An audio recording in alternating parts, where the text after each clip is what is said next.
Allahu, Allahu, Allahu, Allah, Allahu, Allahu, Allahu, Allah, Allah. So my dear respected elders and brothers in Islam, Ibrahim alaihissalaathu wassalaam used to visit Hajar alaihissalaathu wassalaam and his beloved son Ismail alaihissalaathu wassalaam often. He used to visit them often.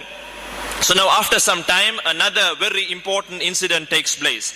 This was a very great trial upon Ibrahim alayhi salatu wasalam, even greater than dropping his son and Hajar alayhi salatu wasalam in the middle of the desert. For that he was sure Allah subhanahu wa ta'ala would look after them. But this trial was even harder on Ibrahim alayhi salatu wasalam. This was the trial where Ibrahim alayhi salatu wasalam, he saw a dream. But before I go into that, just think, Ismail alayhi salatu wasalam was a beautiful son. A beautiful son whom he had been blessed with after such a long time. Why I keep on emphasizing this is to make you all feel what Ibrahim alayhi salatu wasalam felt. For if not, the mention of this story is not worthy unless we feel what Ibrahim alayhi salatu wasalam felt. He had been blessed with a son after such a long time. Couples who do not have children, they know the value. Families who have 10, 15 sons, maybe they will not know. But if not, people who do not have children, they know the value. Ibrahim alayhi salatu wasalam was blessed with a son after such a long time. He loved him with all of his heart. Just as how each and every one of us, we love our children, we love our sons, we love our children. Ibrahim alayhi salatu wasalam now sees a dream. He sees a dream in which Almighty Allah subhanahu wa ta'ala commands him to do something. Allah subhanahu wa ta'ala commands him to do something. Now just imagine the emotional turmoil Ibrahim alayhi salatu wasalam is going through. He goes to his son Ismail alayhi salatu wasalam and he mentions what he saw in the dream. Allah subhanahu wa ta'ala mentions this great incident where this incident is also commemorated each and every year by us, my dear respected elders and brothers in Islam. Allah subhanahu wa ta'ala mentions the incident. فَلَمَّا بَلَغَ مَعَهُ السَّعْيَ قَالَ يَا بُنَيَّ إِنِّي أَرَى فِي الْمَنَامِ أَنِّي أَذْبَحُكَ فَانظُرْ مَاذَا تَرَى. When Ismail alayhi salatu wasalam reached the age of Sa'i, فَلَمَّا بَلَغَ مَعَهُ السَّعْيَ, when Ismail alayhi salatu wasalam reached the age of Sa'i. Sa'i, in other words, scholars mention the prime of his youth, where he was playing around. It was a coolness to his father's eyes, where he used to help his father now. He's also helping his father. He's an assistance towards his father. Now he has become an asset to his father in his old age. At that time he says, "Oh my son, I saw a dream. I have seen in a dream that I must sacrifice you. I must sacrifice you." So he asks his son, "Fandur madha tara." So what do you think? For indeed, my dear respected elders and brothers in Islam, the dreams of the Anbiya alayhimu salatu wasalam are true. They are true. If it is a dream, our dreams, shaitan, we have, devilish dreams and all kinds of dreams. But the Anbiya alayhim salatu wasalam, their dreams are true.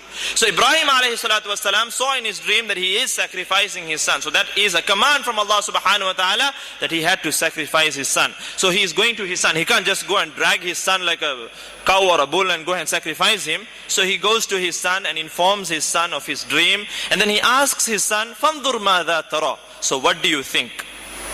Now look at the reply of his son Ismail alayhi salatu wasalam. The son, in other words, this generation, this family, Allahu Akbar, their hearts were filled with taqwa. They were eager and waiting to fulfill the command of Allah subhanahu wa ta'ala. Their hearts were filled with so much of taqwa and so much of yaqeen in Allah subhanahu wa ta'ala. How does the son reply? قال يا أبت افعل ما تؤمر ستجدني إن شاء الله من الصابرين. Ismail alayhi salatu wasalam, he says, "Oh my beloved father, If'al ma tu'mar. Do what you have been commanded by Allah subhanahu wa ta'ala. And not only that, he reassures his father by saying, Satajiduni insha'Allahu minas sabirin. Verily you will find me from those who are patient. You will find me from those who are patient. Do what you have been commanded by Allah subhanahu wa ta'ala. This was his son Ismail alayhi salatu wasalam. Today when we ask our youth to go to the groceries and get something and come, we have 150 replies back from them. But Ibrahim alayhi salatu wasalam, he's saying that he wants to sacrifice his son. And he's saying, I'm ready, my father, I'm ready. This was the tarbiyah, this was the upbringing, my dear. We ourselves have to be blamed, the parents. It is upon us to bring up our children. Today's youth have gone to the dogs due to us parents neglecting them, due to us not giving time to our children. Then Allah makes mention of both father and son. فَلَمَّا أَسْلَمَا وَتَلَّهُ لِلْجَبِينِ. Now what happened? Ibrahim alayhi salatu wasalam, he saw the dream, but he didn't reject the dream. He didn't go back, oh Allah, why are you showing me such dreams, such horrific dreams? No, he accepted the dream at the point he saw it. He came and told his son. His son also accepted it. Both of them submitted to the will of Allah subhanahu wa ta'ala. So Allah mentioned in the next ayah, فَلَمَّا أَسْلَمَا. And when they both accepted, when they both submitted to the will of Allah subhanahu wa ta'ala, وَتَلَّهُ لِلْجَبِينِ. And when Ibrahim alayhi salatu wasalam put his son down upon his forehead, Allah subhanahu wa ta'ala mentions. So Ibrahim alayhi salatu wasalam, now his son is ready. It's easy for me to tell, but just imagine, you're going to sacrifice your son. He takes his son now to sacrifice him for the sake of Allah subhanahu wa ta'ala. He lays him down by a rock and begins to sharpen the knife to sacrifice his son. He begins to sharpen his knife. After sharpening his knife, he lays his son down. And you know what this son says at that time? Ismail alayhi salatu wasalam, his son cries out, Ya abati, oh my father, oh my beloved father, turn my face to the ground. Turn my face towards the ground. Don't keep me facing upwards. Ibrahim alayhi salatu wasalam asked him, why is that, my beloved son? To which he replies that if you keep my face looking upwards, if you look at my face, your heart might be filled with the fatherly love and you might not sacrifice me. Turn my face down so that the rahmah will not overtake you. Allahu Akbar. Turn my face down so that you will fulfill the commandments of Allah subhanahu wa ta'ala. Your fatherly love will not overtake the eagerness to fulfill the command of Allah subhanahu wa ta'ala. This was the reply of his son Ismail alayhi salatu wasalam. So he fulfills that. He turns his face towards the ground. His forehead is towards the ground. And now he places the knife on the neck. He places the knife on the neck. The knife which was sharpened, he places it on the neck. To do what? To fulfill. It is not an act of show where he brought the son all the way and did not sharpen the knife or something. Everything was done. Tears were flowing. He places the knife on the neck and begins to cut. He begins to cut. The knife does not cut. He tries again. The knife does not cut. He tries a third time. The son Ismail alayhi salatu wasalam is wondering what is happening. Oh my beloved father, try harder. Try harder. You must fulfill the command of Allah subhanahu wa ta'ala. Try harder. Cut harder. But my dear respected elders and brothers in Islam, we need to remember that Allah, that very Allah subhanahu wa ta'ala who saved Ibrahim alayhi salatu wasalam from a fire that should have burnt him. The property of fire, the quality of fire is to burn. Allah subhanahu wa ta'ala saved him and made that fire not to burn. Do you think it is amazing, it is difficult for Allah subhanahu wa ta'ala to make a knife that is supposed to cut, not cut? The knife did not cut.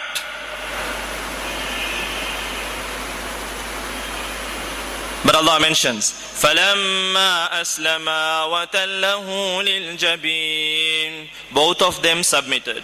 Both of them submitted to the will of Allah. How much more can you go? If Allah let it go a second more, it would happen, it would occur. the son's neck would have been cut. And up till today, every eldest son of the family would have been cut. I would not be sitting here. All of us would have been given in sacrifice for the sake of Allah subhanahu wa ta'ala. So Allah did not let it happen. But Ibrahim alayhi salatu wasalam fulfilled it. Ibrahim alayhi salatu wasalam fulfilled it. Ismail alayhi salatu wasalam fulfilled it. They went up to the extent where they placed the knife on the neck and even cut it. So Allah subhanahu wa ta'ala then says, while Ibrahim alayhi salatu wasalam was trying to cut the neck of his son, وَنَادَيْنَاهُ أَيَّا إِبْرَاهِيمُ. While he's cutting it, someone is calling, "Oh Ibrahim, oh Ibrahim," from the heavens. So he looks around, who is calling me?